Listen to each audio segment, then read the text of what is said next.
Bonjour à toutes et à tous, je suis ravi de vous accueillir dans cet atelier proposé par les 11 OPCO que je vais avoir le plaisir d'animer.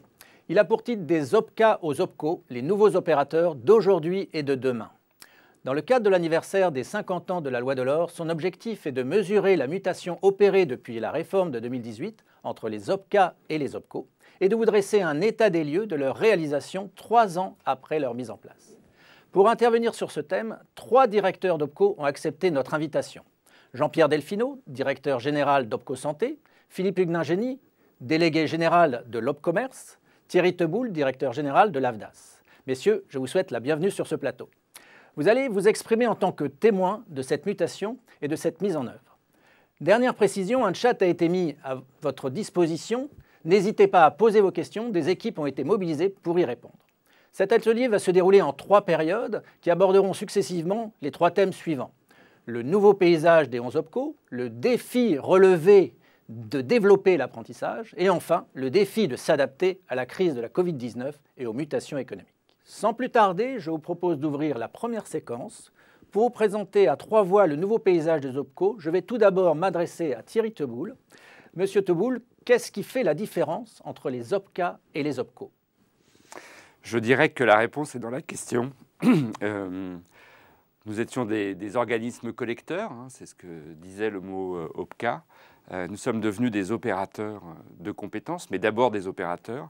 Et il me semble que cette transformation nous amène à accentuer encore un peu plus le fait que nous sommes dans la mise en œuvre de dispositifs, la mise en œuvre de politiques de branche. Et moi, j'aime beaucoup cette notion d'opérateur parce qu'elle nous met dans une position d'agir et non dans une position un peu passive de recevoir de l'argent dont on a toujours dit qu'on ne savait pas très bien où il allait. Bien maintenant, nous allons être des gens qui dépensons. Très bien.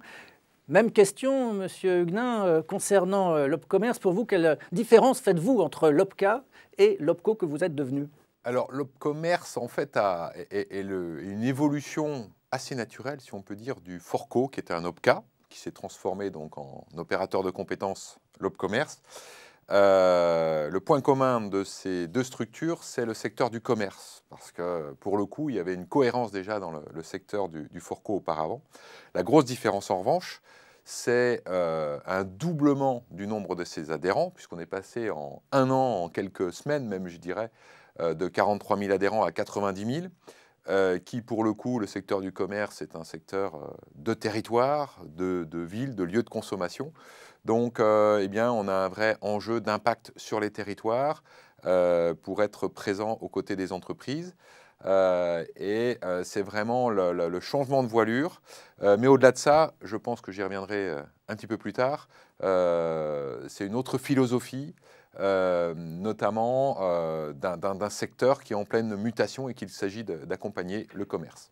Vous avez raison de rappeler qu'on est passé de 20 OPCO à 20 OPCA à 11 OPCO, forcément, ces 11 OPCO ont une voilure plus grande. Monsieur Delfino, en une phrase également, quelle différence faites-vous entre l'OPCA et l'OPCO ? Eh bien, je n'en fais pas, parce que l'OPCO Santé est une structure toute nouvelle qui a été créée par la volonté des partenaires sociaux de 3 secteurs, donc le secteur sanitaire, social, médico-social, associatif, le secteur de l'hospitalisation privée, et le secteur des services de santé au travail. Donc c'est une toute nouvelle structure qui a été créée pour exercer cette mission et qui représente 900 000 salariés et 11 000 établissements.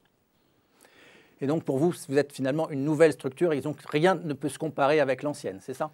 Alors même si l'appareil technique est issu d'un ancien OPCA, la volonté des partenaires sociaux créateur de ce nouvel OPCO, a été de faire une structure spécifiquement dédiée à un métier très homogène, dont on parlera tout à l'heure. Très bien. Autre élément crucial dans cette nouvelle cartographie des OPCO, la constitution en champ professionnel, justement. Donc je vais me tourner vers M. Philippe Huguenin-Génie pour nous décrire ce que représente cette nouvelle perspective pour l'OPCommerce. Effectivement, le commerce, un secteur en pleine mutation. Et là, pour le coup, la notion d'opérateur de compétences prend tout son sens avec cette question d'accompagner nos branches professionnelles, notamment en matière de prospective, d'anticipation, des GEPP, hein, de gestion des emplois et des parcours professionnels, comme il faut dire dorénavant. Et là, pour le coup, on profite aussi des acquis du Forco, où on a pu élargir le champ avec l'Observatoire prospectif du commerce, c'est-à-dire une structure partagée désormais au niveau des 19 branches, qui, avec l'appui de l'État, dans le cadre d'un EDEC, on va essayer de ne pas être trop compliqué, mais d'un engagement partagé pour se projeter, pour essayer de voir le monde d'après. Et dans ce cadre-là, on est en train de finaliser un outil qui est livré dans sa première phase dès janvier 2022, donc dans quelques semaines, un portail prospectif du commerce, c'est-à-dire qu'à disposition de tout un chacun, dans quelques semaines, on pourra découvrir les chiffres du commerce par secteur, par territoire, et puis surtout, c'est l'intérêt de se projeter dans les évolutions, comparer des métiers, voir les zones de passerelle d'un métier à un autre. Donc ça va être un outil au service de tous pour anticiper le commerce de demain. Donc, exemple concret d'un travail en collectif pour le secteur. Très bien. Et alors, même question concernant la santé, Jean-Pierre Delfino, qu'est-ce qu'apporte ce champ professionnel de votre OPCO? Alors, le premier point qu'il faut noter, c'est une parfaite cohérence de champ. C'est-à-dire que l'OPCO Santé couvre les entreprises, quelle que soit leur forme, associative ou sous forme commerciale, qui agissent dans le secteur de la santé, du médico-social, dans lequel on va retrouver par exemple tous les métiers du grand âge, et une partie du secteur social. L'intérêt de cette constitution, il est de plusieurs natures. La première, c'est la visibilité.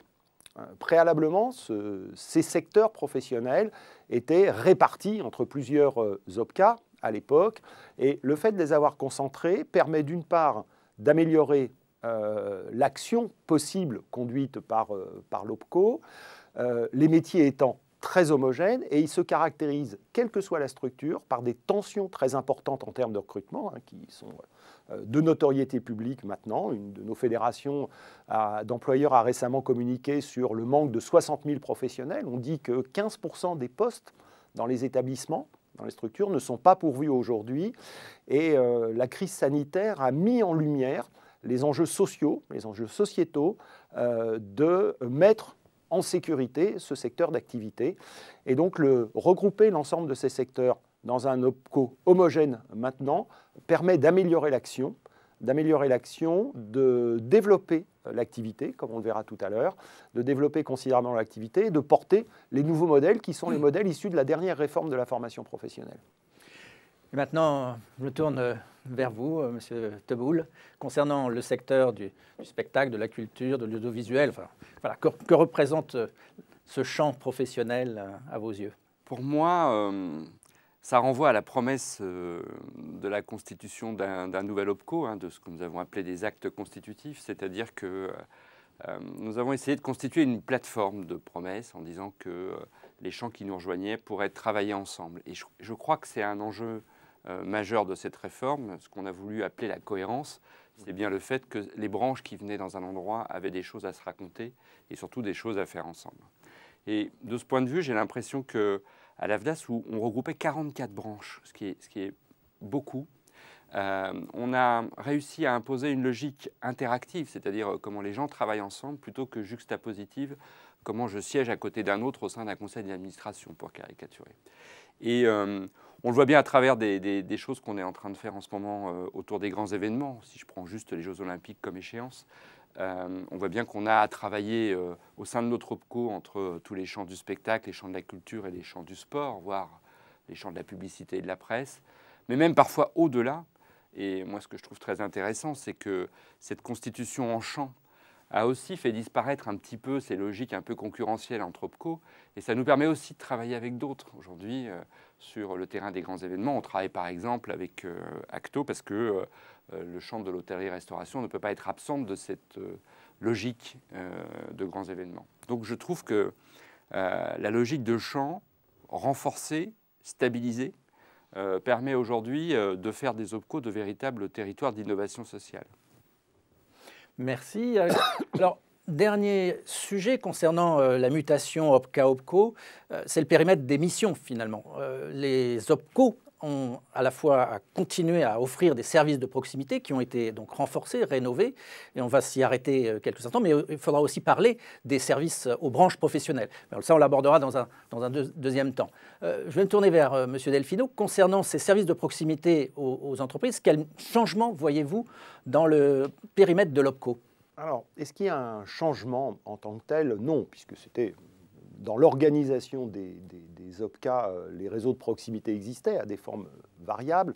Moi, ce que je retiendrai dans la création des OPCO et dans sa relation avec les territoires, c'est que c'est une caractéristique singulière, me semble-t-il, dans notre activité.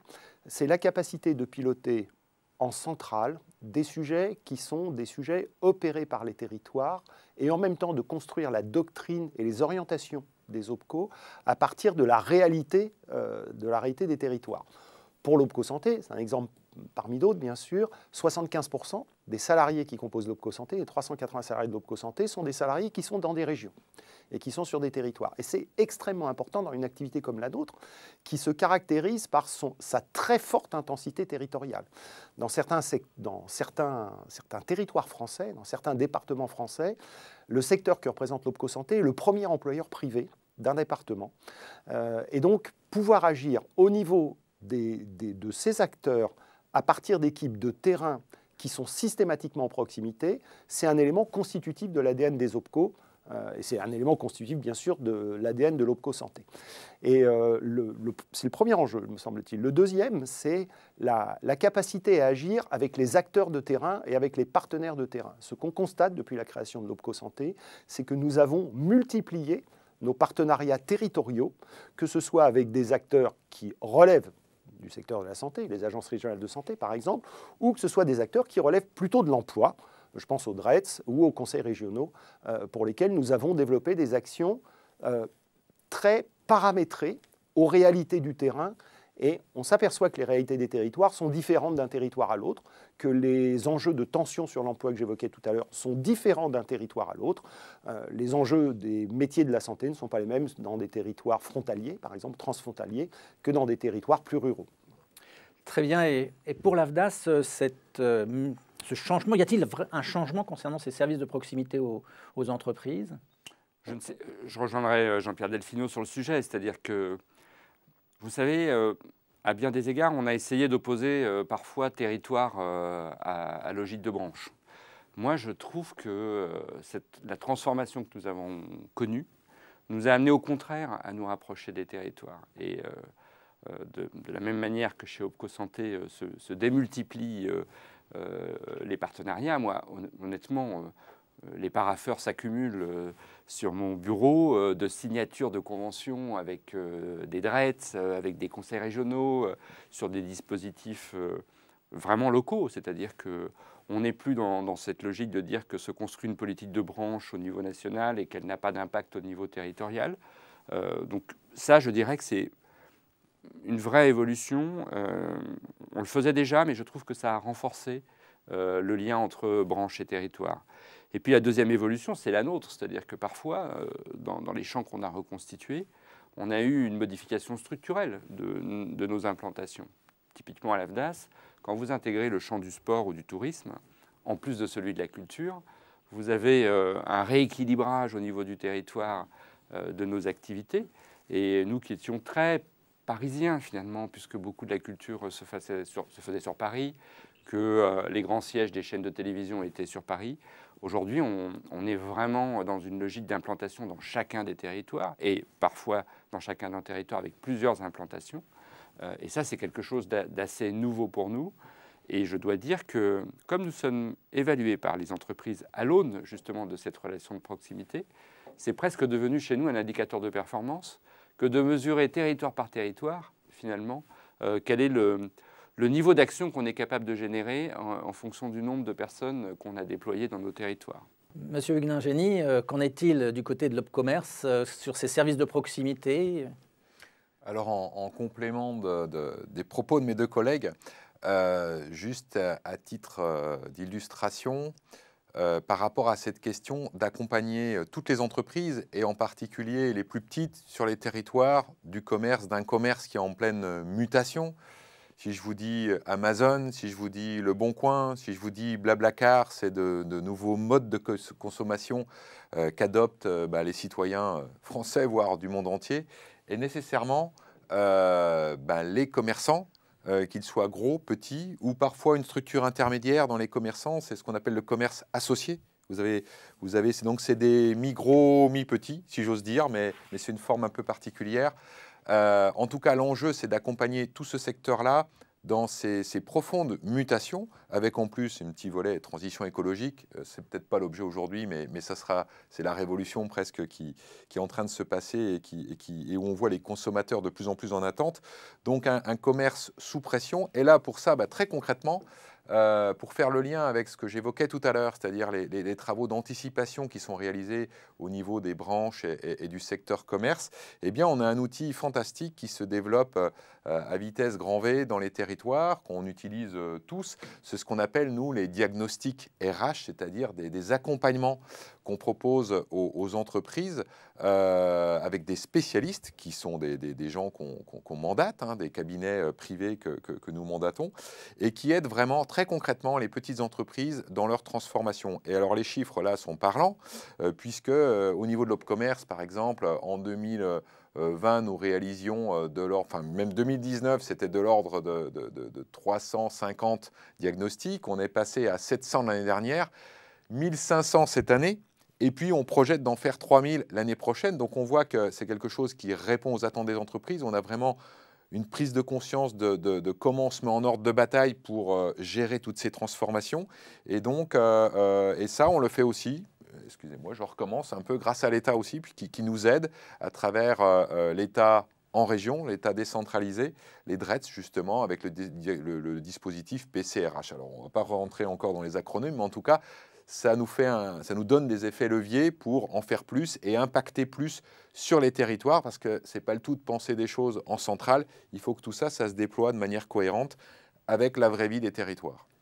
Merci pour cette première photographie du paysage, du nouveau paysage des OPCO. Si vous en êtes d'accord, je vais vous proposer de passer à la seconde séquence de cet atelier, donc le défi relevé de développer l'apprentissage. On peut saluer les résultats atteints par les entreprises en matière de recrutement et d'utilisation de l'apprentissage, mais peut-être d'une manière plus globale de l'alternance ces derniers mois, ces dernières années.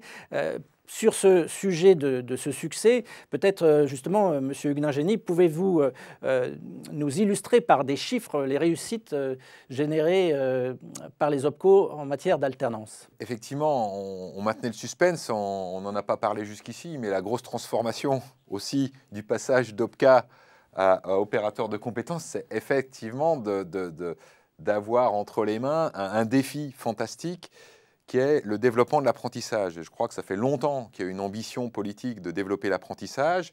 Et là, il y a une loi de 2018 qui a fait un choix de révolutionner le fonctionnement de ce dispositif. Et bien sûr, le pendant, c'était d'arriver à avoir des résultats très concrets. Eh bien, écoutez, les résultats, on va prendre les résultats officiels, ceux publiés par le ministère du Travail, qui sont, je crois, sans conteste, puisque je regarde mes notes, mais 353 000 contrats d'apprentissage en 2019, donc année où nous ne gérions pas encore l'apprentissage, à 495 000 nouveaux contrats d'apprentissage en 2020, c'est-à-dire plus 40% en un an. Donc là, voilà, et puis 2020, quand même, une année qui n'était peut-être pas la plus simple en plus, je ne vais pas revenir sur ce contexte très particulier, mais donc vraiment un nouveau modèle, une libéralisation du système avec des offreurs de formation et d'apprentissage beaucoup plus divers, et puis le fameux financement au contrat que nous connaissions bien auparavant, puisque nous gérions déjà une forme d'alternance avec le contrat de professionnalisation. Donc, il a quand même fallu une grosse adaptation dans nos structures, parce que c'était un autre modèle économique, et puis c'était de nouveaux volumes qui arrivaient. Mais voilà, la première réponse, c'est du tac au tac, en une année, une augmentation de 40%. Alors, j'illustre ça aussi avec des chiffres que je connais encore mieux, puisque ce sont les chiffres du périmètre de l'Opcommerce, pour illustrer toujours. Parmi les contrats que nous avons récupérés, si j'ose dire, au 1er janvier 2020, on dénombrait 19 000 contrats d'apprentissage dans le commerce en 2019. On est passé en un an à 46 000. Hein, donc, fois 2,5, de 19 000 à 46 000 entre 2019 et 2020. Et là, scoop, l'année se termine, 2021, on devrait flirter avec 95 000. Peut-être 100 000, c'est-à-dire qu'au final, en 2 ans, on va avoir multiplié par 4 le nombre de contrats d'apprentissage, multiplié par 4 dans le commerce. Donc c'est assez... on est nous-mêmes très surpris par cet engouement. Et le comble, c'est qu'aujourd'hui, on a des employeurs qui se révèlent très, très gourmands de ce dispositif, et que le nouveau frein dans le développement auquel on ne s'attendait pas vraiment, c'est la question des jeunes. On n'a plus les jeunes en face pour développer l'apprentissage. Donc, je pense que ce sont vos propos, une réussite absolument, un défi relevé de la part de tous les OPCO sur ce nouveau terrain de jeu.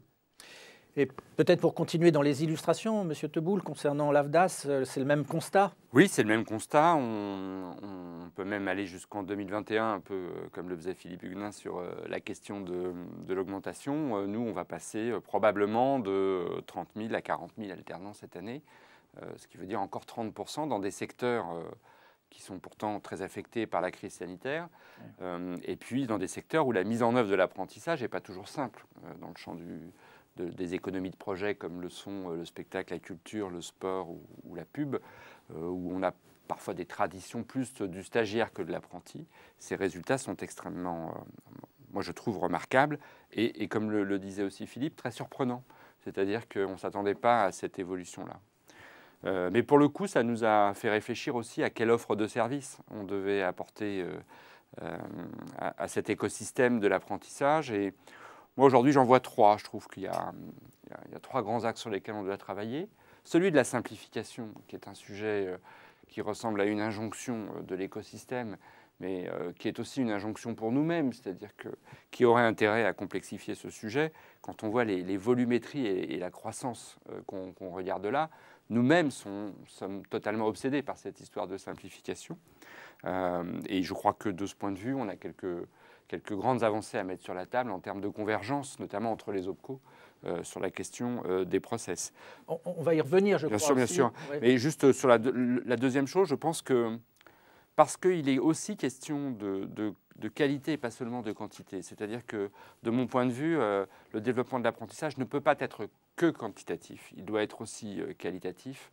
Et pour le coup, il y a des gros sujets d'accompagnement aujourd'hui, à la fois des entreprises, des branches et des CFA eux-mêmes sur le type de formation qu'ils mettent en œuvre. Et ça, je pense que c'est pour nous encore un territoire en friche. On commence à le travailler.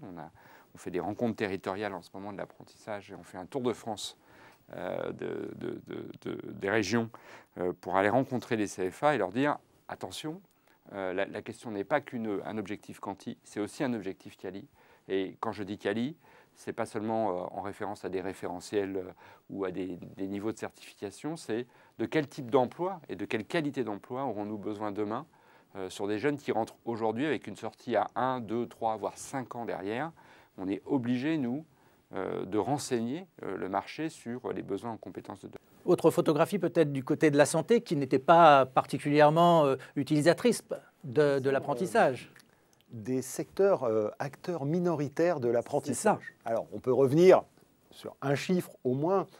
Avant la création de l'OPCO Santé, les secteurs qui avaient déjà développé une démarche d'apprentissage, bon an, mal an, réalisaient entre 1200 à 1400, 1500 contrats d'apprentissage au mieux dans une année d'exercice et avec des fluctuations très importantes. Alors, il y a des raisons qui sont très spécifiques au secteur, en particulier le fait que les emplois cœur de métier sont des emplois réglementés, c'est-à-dire que vous n'êtes pas autorisé à exercer une activité si vous n'êtes pas titulaire de la certification qui est attachée.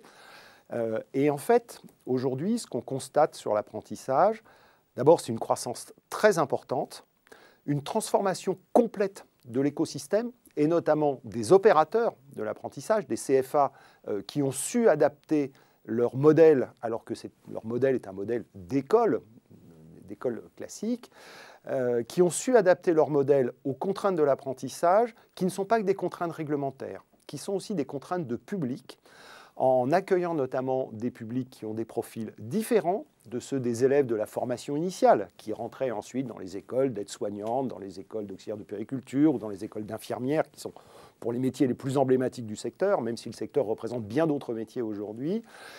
Et un engagement très fort des entreprises, des associations du secteur dans le dispositif de l'alternance, qui fait que, bien que nous restions un acteur minoritaire dans l'univers de l'apprentissage, nous devrions cette année atteindre, voire franchir le cap des 10 000 contrats d'apprentissage, ce qui est une réussite remarquable, hein, c'est x5 par rapport au modèle d'avant, 10 000 contrats d'apprentissage, et ce qui est important de noter, c'est que j'ai évoqué mes 1500, 1800 contrats d'avant le modèle de l'OPCO Santé. La plupart de ces contrats étaient des contrats liés à des fonctions support. Et ce qu'on constate aujourd'hui, ce qu'on a constaté en 2020, c'est que 60% des contrats que nous avons financés sont des contrats qui correspondent à des cœurs de métier, des formations cœurs de métier qui étaient peu mobilisés par l'alternance. Comme je disais tout à l'heure, beaucoup de barrières à l'entrée, des barrières réglementaires, des barrières liées à la nature des référentiels de formation, sans être trop technique, des barrières liées à la durée des formations, des barrières liées à l'organisation de l'alternance, et ce n'est pas le moindre des paradoxes, que dans le secteur de la santé, où toutes les formations professionnelles sont des formations par nature en alternance, nous n'ayons pas pu préalablement développer le contrat d'apprentissage. Et donc, on voit aussi un des effets que j'évoquais tout à l'heure, du regroupement d'acteurs autour d'une structure qui a fixé cette priorité. Les partenaires sociaux de l'OPCO Santé se sont fixés comme priorité le développement de l'apprentissage, et on voit que les résultats sont là, malgré la crise sanitaire qu'on a évoquée tout à l'heure, qui a eu un impact important. Et l'apprentissage est, dans l'univers de la santé, en train de devenir une des solutions qui visent à résorber les tensions sur les emplois qu'on constate depuis 10 ans dans le secteur et qui sont particulièrement sous le feu de la rampe aujourd'hui.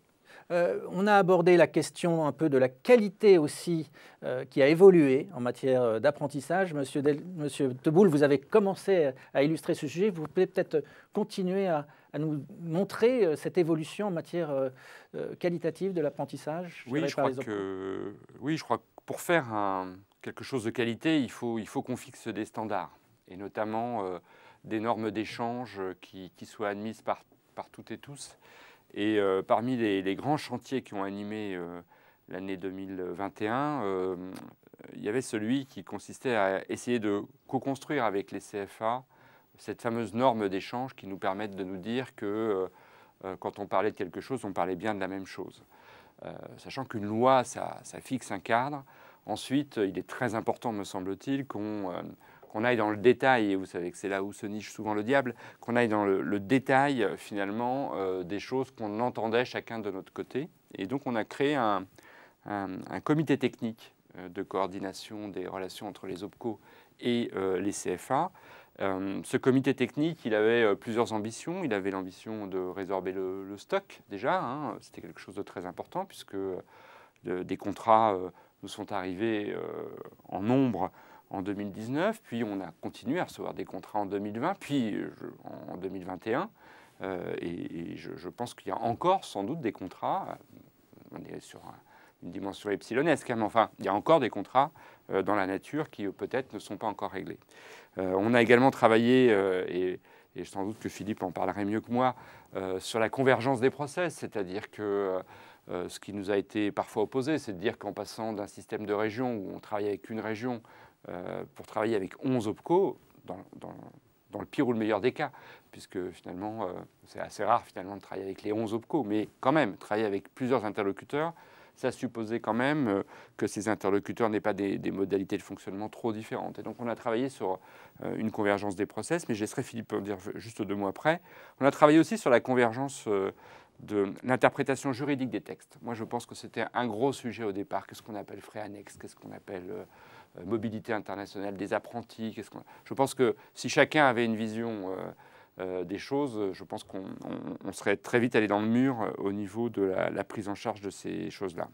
Et puis, parce que je pense que personne ne peut revendiquer la réussite des chiffres qu'on évoquait tout à l'heure, mais que tout le monde peut la revendiquer, eh bien, on s'est mis en ordre de bataille aussi pour se dire ça sera quoi réussir les rentrées 21, 22, etc. À quelles conditions on le ferait. Et donc, on a monté un groupe de travail sur le sujet avec les CFA. Je dois vous dire que à ce jour, je pense que tous les chantiers sont allés au bout, que je ne vois, ou en tout cas qu'on voit moins de sujets de crispation entre les différents acteurs impliqués dans cette histoire, mais de l'État au CFA en passant par l'ensemble des OPCO. On est dans une logique de progrès continu et je crois que la convergence, et je voudrais vraiment que Philippe la précise un tout petit peu, mais la convergence dans laquelle on s'est mis les uns les autres nous fait vraiment progresser. Moi même dans nos propres équipes, hein, on sent aujourd'hui un vrai apaisement, y compris quand il s'agit d'avaler une vague comme les plus 30% qu'on fait nous à l'AFDAS cette année d'apprentissage. Alors justement, sur cette convergence des processus, Philippe Huguenin. Alors, faut se rappeler que cette loi, elle date de 2018 et que toutes ces transformations sont arrivées très très vite et sont très très impactantes, on l'a vu.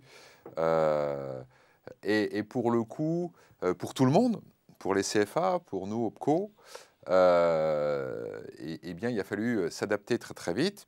Un petit Covid au passage pour simplifier les choses.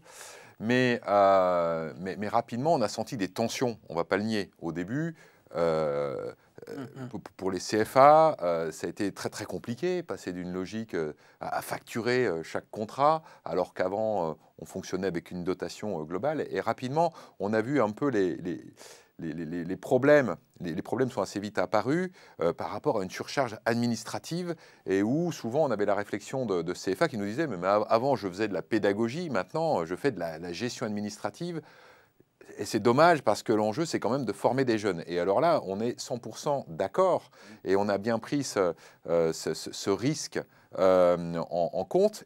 Et ce qui a fait, et je pense que tout ça, tous les acteurs et les OPCO, les 11 OPCO l'ont bien mesuré, on s'est rapidement mis autour de la table et on s'est dit on ne peut plus fonctionner parce que le système n'attend pas ça et il faut qu'on simplifie les choses. Donc il faut qu'ensemble, les 11 OPCO, et c'est là où ce que mentionnait tout à l'heure Thierry Teboul, c'est qu'on travaille beaucoup plus ensemble parce qu'on a chacun un domaine qui nous est réservé, si j'ose dire, un secteur professionnel qui nous est réservé. Ça nous permet de mieux travailler aussi ensemble. Et pour le coup, on a travaillé fortement pour harmoniser nos process et puis surtout d'écrire une norme d'échange interopco et dans laquelle peut s'inscrire tout CFA, c'est-à-dire sans impacter ni les systèmes de gestion des CFA, ni les systèmes de gestion de chacun des 11 OPCO. Et tout le monde peut maintenant communiquer, grâce à une norme d'échange de données, eh bien les contrats, les flux de factures, etc. Donc ça, c'était le gros travail laborieux, si j'ose dire, mais nécessaire pour bien fonctionner ensemble, sachant qu'effectivement, le défi, il est bien au-delà de ces échanges de data, mais néanmoins, quand ça ne marche pas, ça, eh bien, ça nous complique la vie. Et donc maintenant que ceci s'est clarifié et que ça se fluidifie, on va pouvoir travailler sur de la qualité, du développement et puis de l'action dans les territoires. Et c'est là où je dis que le monde a changé, puisque auparavant, on avait face à nous 70 000 organismes de formation. Ils sont toujours là, je dirais, mais manière avec l'apprentissage. Le volume s'est réduit puisqu'on compte à peu près 2000 CFA aujourd'hui en France. Et déjà, le chiffre a été multiplié par 2 hein, en peu de temps. Donc ça a fortement augmenté, mais ça reste 2000. Et avec 2000, on peut quand même plus facilement parler, plus facilement travailler qu'avec 70 000. Et là, pour le coup, je dirais de manière un petit peu triviale, mais je dirais les CFA sont nos amis, dans le sens où, pour développer l'apprentissage, il faut qu'on travaille ensemble. L'apprentissage, c'est un travail de territoire. On ne développe pas l'apprentissage sans un CFA dans un territoire qui fait de la qualité. L'apprentissage, c'est de l'alternance. Et de l'alternance, ça se fait sur un territoire parce qu'un jeune, typiquement, eh bien, il faut qu'il se rende physiquement entre son employeur, qu'il aille chez son employeur, qu'il aille dans son CFA. Alors, c'est assez basique, mais donc, de fait, c'est un travail de territoire et on ne développera de l'apprentissage que quand on aura sur chacun des territoires où potentiellement il peut y avoir des apprentis, des écoles qui font de la qualité, et on reboucle avec nos secteurs qui sont en mutation, la qualité, qu'on travaille sur l'évolution des métiers, l'évolution des diplômes. Et ces jeunes, le comble, c'est que ce sont, je le dis souvent quand on va dans les régions, dans les territoires, ces jeunes, ce sont le commerce de demain. C'est eux qui vont arriver avec les compétences dans le commerce de demain. Et eux, ce sont aussi le facteur mutagène du commerce de demain. Et ça, c'est un vrai défi. Et quand on voit l'impact, je reviens sur les 100 000 contrats en alternance dans le commerce, sur 1 700 000 salariés, c'est une puissance de feu phénoménale.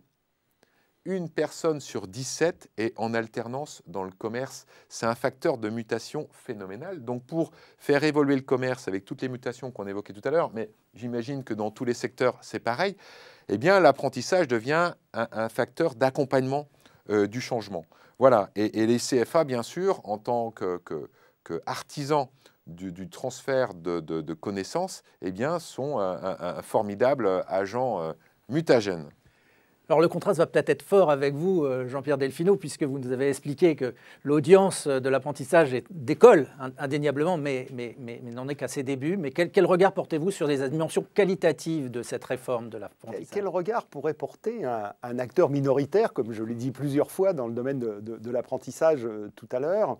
Moi, je retiendrai une idée clé, c'est que la reprise de l'activité de l'apprentissage, comme on l'a dit tout à l'heure, a été une rupture pour les acteurs. Elle a été une rupture très importante pour les CFA. Passer du modèle de la dotation au modèle de la facturation, c'est une transformation très profonde. Ça a été aussi une mutation pour nous, même si certains des OPCA de l'époque finançaient déjà des activités d'apprentissage. Ça nous a amené à renforcer nos coopérations et à renforcer nos coopérations dans la logique d'aboutir à une résorption complète des difficultés qui apparaissent à chaque création ou à chaque implantation d'un nouveau dispositif, dans un écosystème qui était particulièrement compliqué, puisque le dialogue entre les OPCA de l'époque et les acteurs de la formation professionnelle est un dialogue qui est par nature ténu. Chacun a son domaine d'activité, le financeur, le pédagogue dans cette affaire. Et on voit qu'à travers ce travail qui nous a tous mobilisés, puisque tous les DG et délégués territoriaux d'OPCO ont été impliqués dans ces groupes de travail, on a réussi à franchir des bosses que nous n'aurions pas pu franchir individuellement. Je vais vous donner juste un exemple d'un sujet que j'ai piloté étroitement avec ma consoeur de l'OPCO 2I, c'était le sujet de la résorption du stock.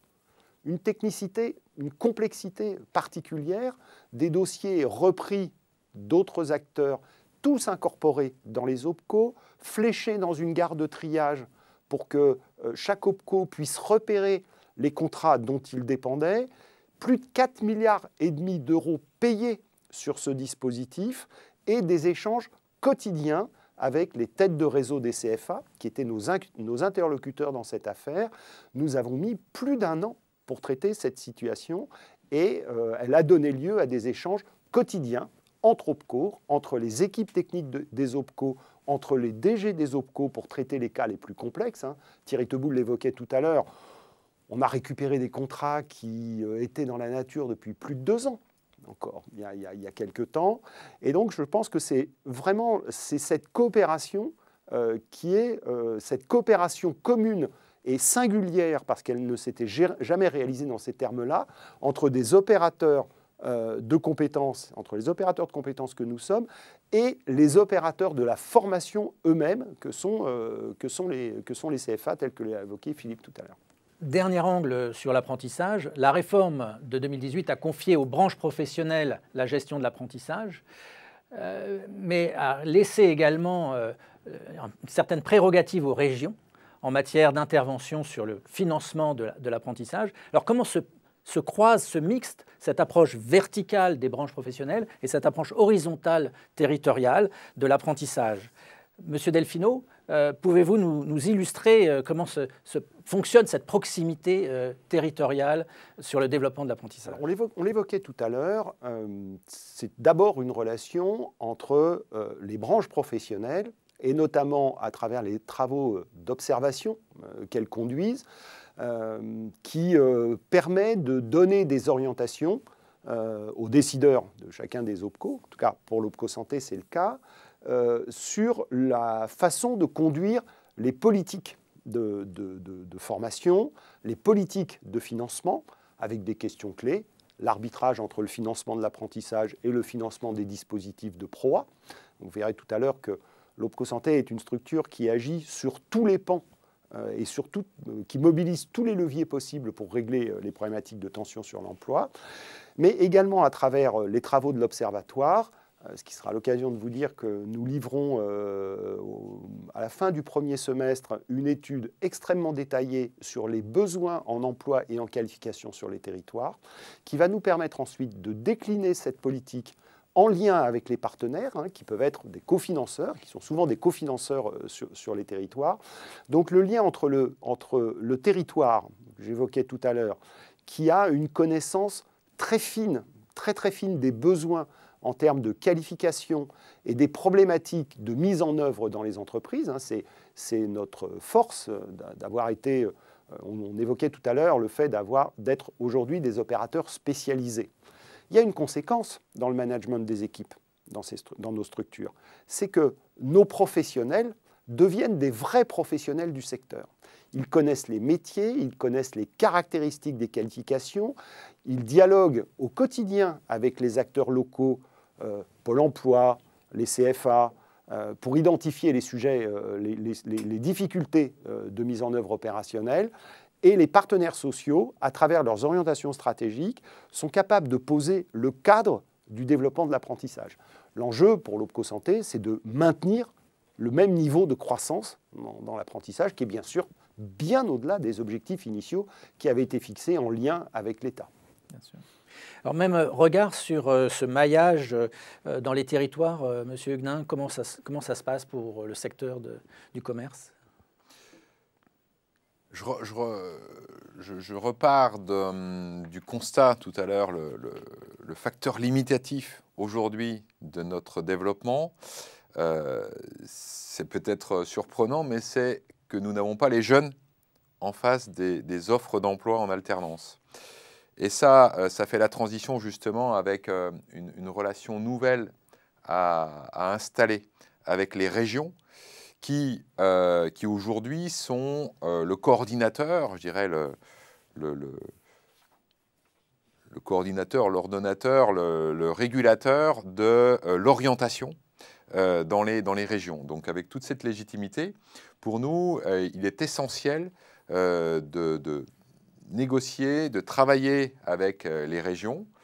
Et pour le coup, eh bien depuis le début de l'année, nous avons déjà signé 6 conventions avec des régions pour justement coordonner, travailler, développer une meilleure information sur les métiers du commerce et leur évolution dans les écoles, les collèges, les lycées, et bien sûr en lien avec tous les services de l'orientation que les régions coordonnent. Et bien sûr, nous discutons avec les autres régions.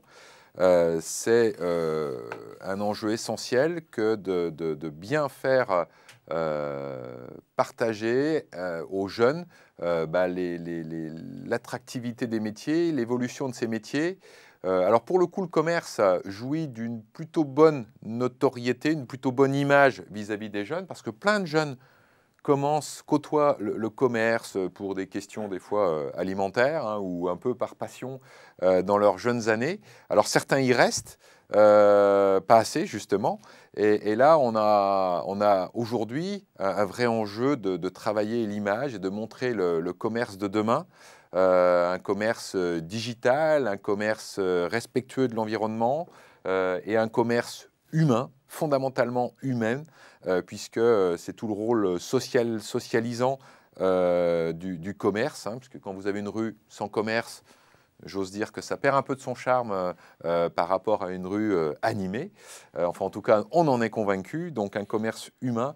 Et là, c'est tout ça qu'il faut faire passer auprès des jeunes. Et là, on a un énorme travail d'information. Et ça passe avec les acteurs locaux de l'orientation. Donc là, on a vraiment une chose où il faut qu'on évolue. Parce qu'avant, si j'ose dire, ça venait tout seul. Et aujourd'hui, il va falloir qu'on se mobilise pour convaincre des jeunes qu'on ne touchait pas avant. Dernière illustration dans les secteurs couverts par l'AFDAS, Monsieur Teboul. Oh, je ne vais pas paraphraser ce qu'ont dit mes confrères. Peut-être quelque chose qui n'a pas encore été évoqué, qui est la question de l'offre de formation sur les territoires et le fait que...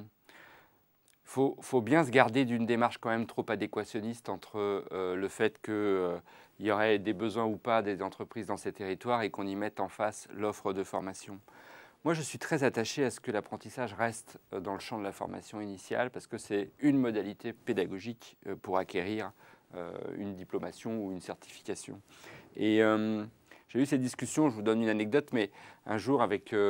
une branche qui me disait « mais à quoi ça sert de faire un BTS audiovisuel en apprentissage à Mont-de-Marsan ?»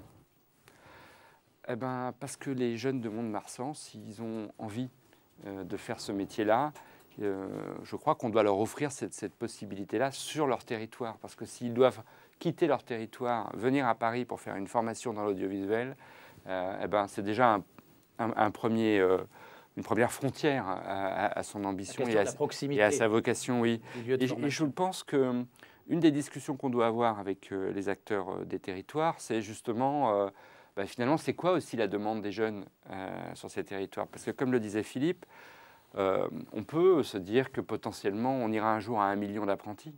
Mais pour ça, il faut qu'il y ait 1 million de jeunes qui le demandent dans les métiers dans lesquels on en a besoin.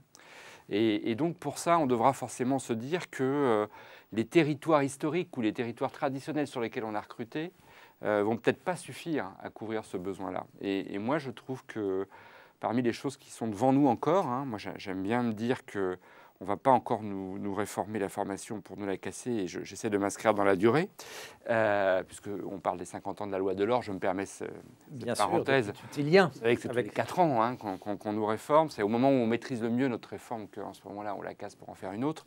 Là, je trouve qu'il faut qu'on nous installe dans la durée pour qu'on puisse faire ce travail-là, parce que derrière, c'est vraiment l'enjeu qu'évoquait Philippe sur la question de l'attractivité des métiers et de la question de pourvoir des postes dont d'autres territoires pourraient avoir besoin. Vous voyez ? Très bien. Merci. Le temps passe. Je vous propose de passer à la troisième thématique de cet atelier consacré aux défis relevés de faire face à la crise de la Covid-19 et aux mutations économiques que connaissent les entreprises. Le défi de faire face à la crise de la Covid-19 et aux mutations économiques, comment illustrer ce sujet-là? Vous incarnez des secteurs qui ont été frappés différemment par cette crise de la Covid-19. Le secteur de la santé, en première ligne, a dû se mobiliser pour affronter l'épidémie. Le secteur de la culture et du spectacle, lui, au contraire, on lui a demandé de ne plus accueillir le public. Et enfin, le secteur du commerce a dû s'adapter, se réinventer pour faire face aux besoins de consommation. Il était important, naturellement, de subvenir à ces besoins. Monsieur Delfino, pouvez-vous nous illustrer comment l'OPCO Santé a fait face à l'épidémie de la Covid-19? Alors d'abord, c'est le secteur que je représente aujourd'hui qui a fait face à une crise sans précédent, qui a, en dehors de ce qu'a pu traverser l'entreprise OPCO, qui avait nécessité de continuer à maintenir et à développer l'intensité de ses services sous une forme complètement différente, qui était confrontée à une problématique qui était singulière. D'un côté, des besoins en formation renforcés, spécifiques, adaptés à la crise, et d'un autre côté, des professionnels qui n'avaient pas une heure à consacrer à des modalités de formation telles qu'on les connaît habituellement. Donc il a fallu résoudre cette tension et apporter dans l'urgence des solutions de formation sous une forme tout à fait nouvelle. On a développé en 3 semaines 2 outils qui étaient en préparation. Le premier, un outil de curation de MOOC qui permettait d'accéder à des contenus sélectionnés, gratuits, à l'ensemble des acteurs du secteur, parce que vous vous souvenez que les professionnels en poste ont agi dans le cadre de la crise sanitaire, mais ils ont bénéficié de l'appui de renforts, d'anciens professionnels, de professionnels qui exerçaient dans des établissements qui étaient moins sous tension. Et donc, il fallait apporter une solution de formation homogène, y compris à des acteurs qui n'étaient plus en poste. Donc, première solution développée, une solution de mise à disposition de MOOC complètement gratuit, opéré par une plateforme de l'OPCO Santé et mise à disposition de toutes les personnes qui souhaitaient s'y connecter. Deuxième action, qui a été conduite 15 jours plus tard, c'est une action d'identification d'actions de formation spécifiées pour répondre à la crise. Et notamment, problématiques de gestes barrières, problématiques de management à distance. Les métiers du secteur de la santé sont des métiers, sont des emplois postés. Hein. Un établissement de santé fonctionne 24/24, 365 jours par an. Et donc, il fallait pouvoir apporter à ces professionnels des solutions de formation extrêmement rapides, accessibles par n'importe quel support, son ordinateur quand on en a un, son téléphone portable quand on n'a pas d'ordinateur, des séquences très courtes qui ont permis à ces professionnels d'adapter leurs compétences à la situation qu'ils traversaient. Et c'est en 2020, par exemple, 10 000 professionnels du secteur qui se sont formés sur cette plateforme. Donc on a fait preuve, et mes équipes ont fait preuve d'une réactivité remarquable sur ce sujet-là. Et je pense que cette action nous a ancrés comme un acteur de la santé. Et si on revient au début de nos propos, nous n'aurions pas pu agir d'une façon aussi rapide et aussi efficace pour l'ensemble d'un secteur si nous avions été émiettés comme on l'était avant. Merci pour cette première illustration. Monsieur Huguenin, concernant l'OPCO Commerce, la crise que nous traversons. Alors, le commerce a été touché différemment par l'épidémie. Trois grandes catégories. Je dirais que d'un côté, au-delà des problématiques d'organisation liées à la pandémie et tout, on a un secteur, ce qu'on appelle le commerce alimentaire, qui, lui, a continué de fonctionner.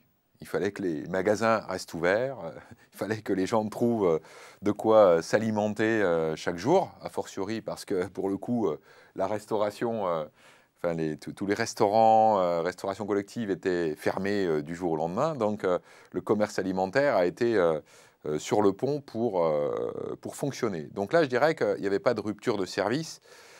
Des problématiques d'organisation du travail, parce que de l'absentéisme, parce que plein de choses, parce que de la sécurité, des vitres que vous avez vu apparaître, tout le sujet des masques, etc., des normes sanitaires. Mais l'alimentaire a tourné à plein régime, d'un côté. De l'autre, vous avez des branches qui, au début, sont arrêtées net parce que magasins fermés.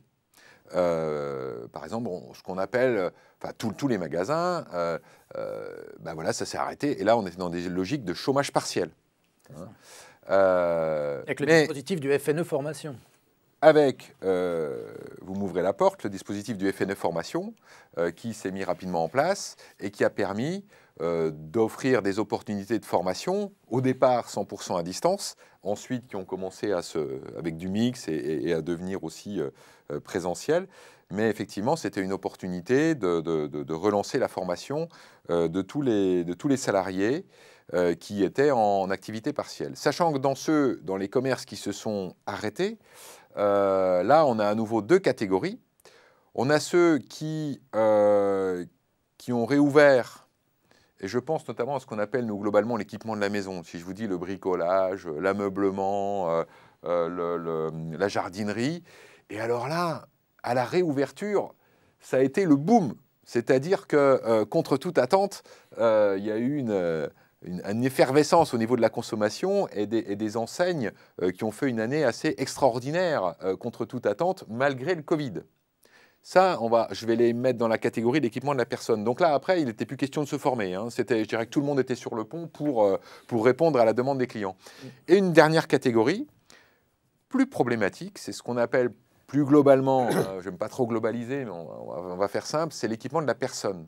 Et là, pour le coup, la mutation qui était déjà en cours ou des difficultés qui étaient déjà pointées du doigt avant l'épidémie ont été encore plus criantes parce qu'on a vraiment des changements fondamentaux de consommation avec déjà l'essor du télétravail, parce qu'on ne s'habille plus pareil. Et vous voulez dire que ces acteurs ont dû s'adapter et se former à cette adaptation, c'est ça? Déjà un secteur qui économiquement souffrait déjà un peu avant, mais alors là, la pandémie a accéléré la restructuration du secteur. Et là, la question, ce n'était pas simplement des phénomènes d'attente comme le chômage partiel. Le chômage partiel, c'était attendre, conserver les compétences au niveau des entreprises pour que quand on redémarre, avoir les gens qui étaient compétents, qui étaient déjà des professionnels, les avoir sous la main, ne pas les perdre. Hein, c'était ça la logique. Sauf que dans certains domaines de l'équipement de la personne, la question c'est de se dire de toute façon, quand ça va redémarrer, ça ne va pas redémarrer pareil. Avec la vente à distance, le commerce à distance, le commerce online, avec des changements d'habitude de consommation. Vous voyez, je pense, ça en fait... Alors l'avantage du commerce, c'est que tout le monde voit à peu près ce qui se passe, hein, puisqu'on est tous des consommateurs de ces enseignes. Et donc, vous avez certainement vu de nouveaux rayons apparaître sur ce qu'on appelle la seconde main. Hein, le vintage, et même des grandes enseignes ouvrent des parties seconde main. Et ça change complètement la manière de faire fonctionner un magasin. Ça change complètement la manière d'acheter ces marchandises, de valoriser ces marchandises, de les revendre. C'est des nouvelles habitudes de consommation qui ont vraiment évolué au gré du Covid et qui se sont accélérées. L'acheteur est différent sur ce terrain-là, après qu'avant. Et là, cette mutation, il a fallu aussi qu'on l'accompagne. Donc, vous voyez, dans notre accompagnement, on a eu des gens qui ont été à plein régime l'alimentaire qui ne se sont jamais arrêtés. Et là, je dirais que la première chose, c'était plutôt que les gens soient au travail, tout simplement. Donc, pas trop d'accompagnement, formation. Après, il y a ceux qu'il a fallu mettre en attente. C'est ça. Et là, il y a eu des formations à distance mises en place. Et là, pour le coup, on a développé un diagnostic. Vous savez qu'on est fan des diagnostics RH. Et là, on a fait une petite variante qu'on a appelée Rebond 100% en ligne pour aider les chefs d'entreprise quand ils allaient réouvrir, à réenclencher l'activité, à repartir du bon pied, les bons réflexes, si j'ose dire, pour repartir du bon pied. Et puis, mais j'y reviendrai peut-être après, un accompagnement des secteurs qui, eux, étaient complètement bouleversés par cette crise du Covid. Et la mutation que ça a entraîné. Autre regard, mais en un mot sur cet épisode Covid, Monsieur Teboul. En un mot, comment ne pas gâcher 50 ans d'investissement dans les compétences? C'était vraiment ça le sujet pour nous. C'est-à-dire qu'à partir du moment où vous étiez à l'arrêt total, je pense au spectacle vivant, au cinéma, aux salles de sport, les clubs de sport, plus personne, évidemment, n'envoyait ses enfants ou nous-mêmes n'allions plus faire du sport. Je pense qu'il y a eu un sujet de préserver un capital dans lequel nous avions investi. Je dirais que pour ça, ça a été rendu possible par l'apport de l'État. Soyons clairs, nous, on a investi 100 millions d'euros sur le FNE en 24 mois. Sans le support de l'État, on n'aurait pas pu le faire. Nos ressources étant assises sur les masses salariales, il n'y a plus de masse salariale. Comment voulez-vous qu'on fasse face à ça? Et puis, aussi une intervention au niveau de l'offre de formation, parce que c'était aussi une occasion unique, à un moment donné, de stimuler une offre de formation d'un genre nouveau, parce que de toute façon, on ne pouvait plus aller en formation. Je dirais que de ce point de vue, d'ailleurs, cette crise a encore plus révélé ce que je disais au tout début de cette table ronde, c'est-à-dire à renforcer notre rôle d'opérateur, vraiment. On s'est tourné vers nous comme plateforme de ressources en disant mais qu'est-ce qu'on fait, quoi? Qu'est-ce qu'on fait maintenant et comment vous pouvez nous aider à financer, certes, et ça on avait les fonds, mais surtout à refaire l'ingénierie de tout ce que nous faisions sans perdre l'acquis de tout ce que nous avions investi dans la formation depuis tant d'années. Et de ce point de vue, moi j'ai l'impression quand même qu'on a réussi le pari. On a réussi le pari dans une espèce... Et on a démontré, moi je trouve, toute notre plasticité en tant qu'opérateur. C'est-à-dire que finalement, on ne savait pas quand est-ce que ça allait reprendre. Vous savez bien, les épisodes, c'était presque une série télévisée en elle-même que de dire les théâtres vont ouvrir, vont pas ouvrir, les cinémas vont ouvrir, pas ouvrir, les salles de sport aussi. Bon, bref, je pense que nos équipes, vous voyez, même dans le relationnel avec nos adhérents, ont appris à leur dire bah non, finalement ça ouvre pas, on va faire autrement. Et cette agilité, on parle beaucoup de Startup Nation dans notre pays, moi je trouve qu'on en fait pleinement partie. Je ne revendiquerai pas d'avoir été comme les salariés du secteur de Jean-Pierre, des salariés de première ligne. En revanche, qu'on ait su appliquer des méthodes agiles dans cette période-là, je peux vous dire que ça, quand on en fera le bilan, et on n'est pas capable encore de le faire, hein, parce que moi je ne suis pas tout à fait sûr qu'on n'ait pas encore des impacts de cette crise aujourd'hui dans nos secteurs. Quand on fera le bilan, on se dira que franchement, c'était une super idée que d'avoir créé ces opérateurs de compétences. Merci, Monsieur Teboul. La crise a aussi accéléré les mutations en cours, les transitions énergétiques, la transition numérique notamment. Pour répondre à ces mutations dans la durée, les branches professionnelles sont très attendues pour définir des stratégies prospectives en matière d'emploi, en matière de certification professionnelle et donc de formation. Quelles initiatives peuvent prendre les branches professionnelles dans ces différents domaines? Monsieur Huguenin, pouvez-vous démarrer sur une illustration concernant vos branches?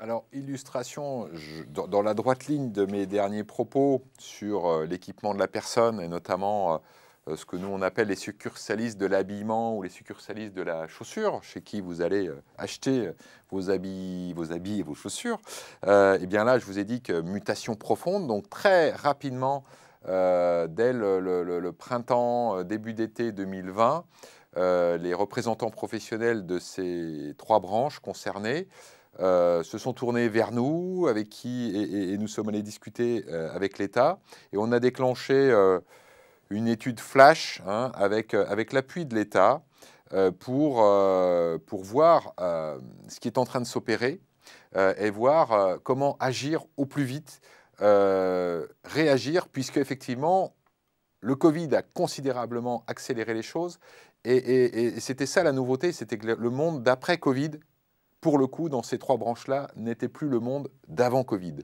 Et à une vitesse de fou, parce que faire évoluer un secteur, faire évoluer des métiers, ben, ça ne se fait pas en 6 mois, ça ne se fait pas en 1 an. Donc, sauf que là, on était débordé par une évolution extrêmement rapide des modes de consommation et des attentes des consommateurs. Donc, je vous passe tous les travaux d'études que nous faisons sur les attentes des consommateurs, les nouvelles attentes des consommateurs.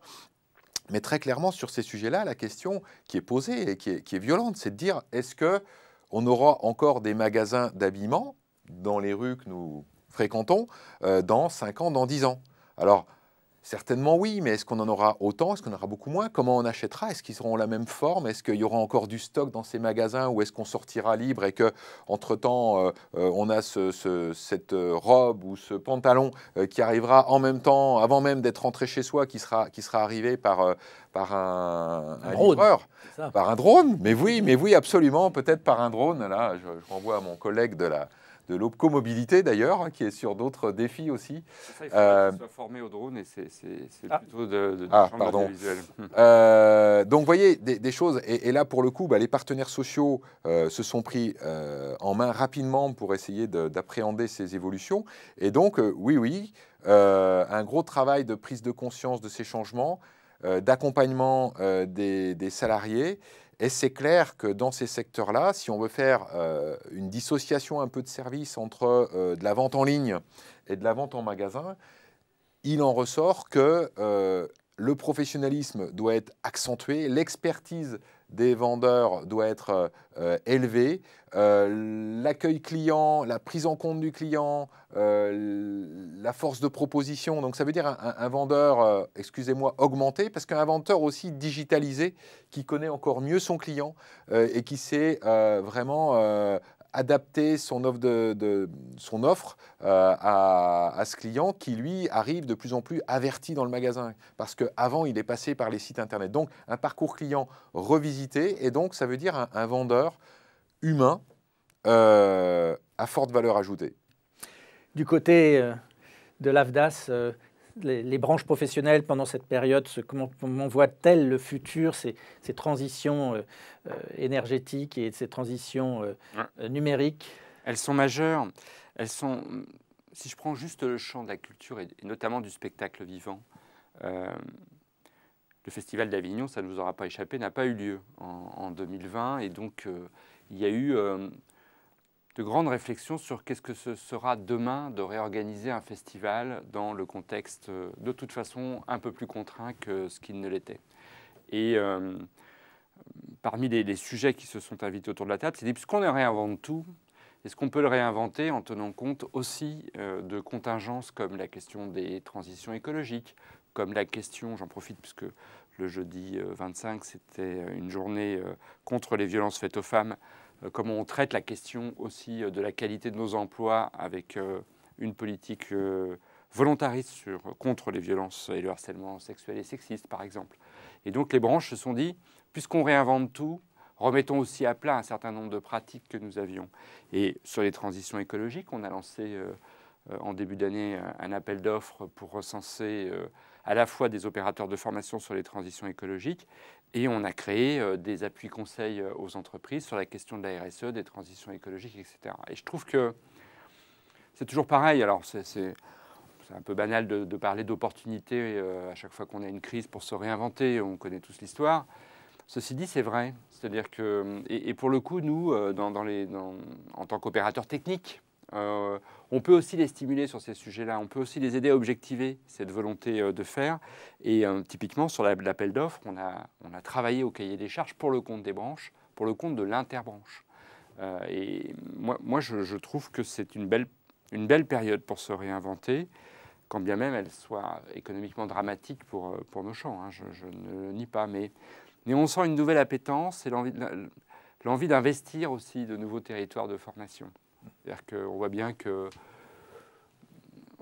ça a aussi banalisé des formations au transverse, au management, etc., que finalement on peut faire un peu à distance. On se dit, mais non, c'est pas possible, mais finalement c'est possible.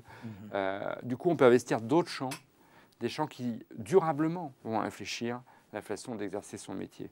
Même regard sur ces mutations et l'implication des branches professionnelles de l'OPCO Santé dans cette anticipation. Est-ce que malgré la pression de la Covid, on a pu relever la tête et voir le futur? Assez paradoxalement, alors on ne fait pas des crises, que des crises des opportunités, et dans le secteur de la santé, la crise est plutôt un marqueur ou un révélateur de situations qui sont plus anciennes.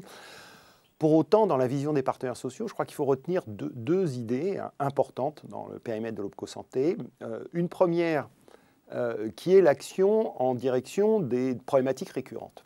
La première, celle que j'ai évoquée tout à l'heure, c'est la tension sur les recrutements. Préalablement, une des branches professionnelles traitait le sujet à travers une étude quinquennale qui permettait d'identifier très précisément les caractéristiques des tensions sur l'emploi. Les partenaires sociaux ont décidé de changer de modèle et de travailler plutôt sur des actions de réactivité, c'est-à-dire introduire des dispositions d'études très opérationnelles, moins intensives, plus courtes, et surtout dans des périodes plus rapprochées. Ça, c'est un premier élément.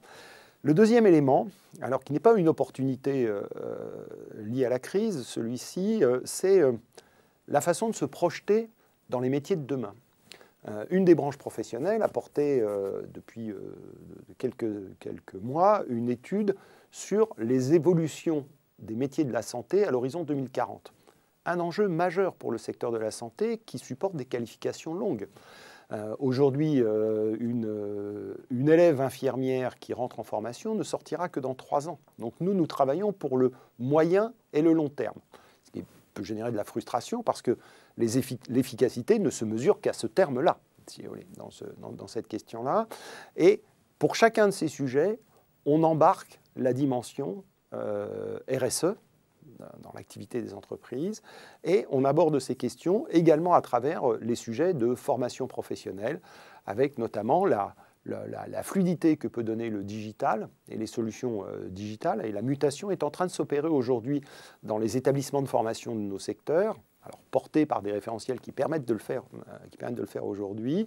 Et c'est probablement avec l'appui qu'apportera demain l'OPCO Santé dans l'accompagnement des entreprises dans cette réflexion. Certains secteurs d'activité sont polluants par nature, ils traitent des produits extrêmement toxiques, c'est le cas des établissements sanitaires. Et donc c'est une réflexion qui démarre, qui est en cours et qui emportera ce sujet de la transformation des métiers. Alors on arrive au terme de ce webinaire, de cet atelier. Peut-être en conclusion et en quelques mots, en vous écoutant, je me demandais si finalement on est parti de l'acronyme opérateur de compétences. Est-ce que finalement, vous n'êtes pas devenus des opérateurs de l'emploi, M. Teboul? Oui, je crois qu'on peut le dire si on précise juste rapidement, finalement, des opérateurs en quoi de l'emploi. Moi, je pense qu'il y a un vrai sujet sécurisation des parcours professionnels. Je pense que là, on est typiquement dans l'idée du maintien dans l'emploi et il faut qu'on continue à avoir cette action de mettre à niveau les collaborateurs par rapport aux attentes.